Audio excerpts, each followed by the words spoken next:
সুপ্রিয় দর্শক, আসসালামু আলাইকুম। আজ আমি তৈরি করে দেখাবো শাহী আলু ভর্তা। এখন কিভাবে এই শাহী আলু ভর্তাটা তৈরি করব সেই মূল রেসিপিতে চলে যাই। আসুন। আলুটার খোসা ফেলে প্রথমে আলুটাকে আমি চটকিয়ে নিয়েছি, শুকনো মরিচটা টেলে নিয়েছি। এখন এই টালা শুকনো মরিচটা আমি ভর্তার সাথে মিক্স করে নিব।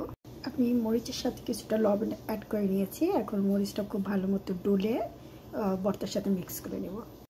প্রিয় দর্শক, আমি আলুটাকে খুব ভালো মতো চটকিয়ে মরিচ লবণ দিয়ে মেখে নিয়েছি। এখন আমি বাগার দেব। আমি আলু ভর্তাটা বাগার দেব ঘিয়ের উপর, আর সাথে লাগবে ধনেপাতা, তেজপাতা আর শুকনো মরিচ, আর খুব বেশি পরিমাণ পেঁয়াজ। আমি কড়াইয়ে খুব বেশি পরিমাণে ঘি দিয়ে নিয়েছি, আর দিয়ে দিয়েছি দুটো শুকনো মরিচ। এখন শুকনো মরিচটাকে ভালো করে ভেজে করব একটি তেজপাতা দিয়ে দেবো পেঁয়াজ কুচি।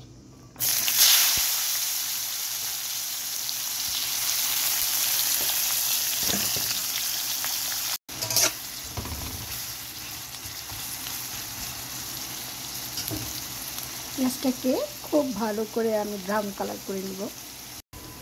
আমার পেঁয়াজ ভাজা হয়ে আসছে। এখন আমি অ্যাড করব আলু ভর্তাগুলো।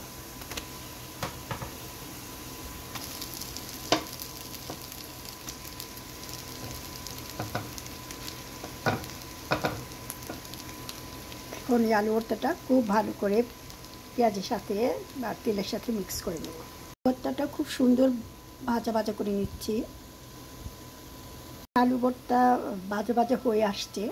এখন শেষ পর্যায়ে আমি অ্যাড করব ধনেপাতা।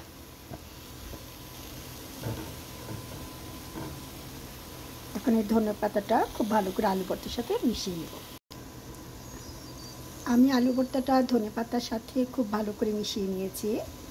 এখন আরেকটু ভাজা ভাজা করে নিচ্ছি। দর্শক, রেডি হয়ে গেল আমার শাহী আলু ভর্তা।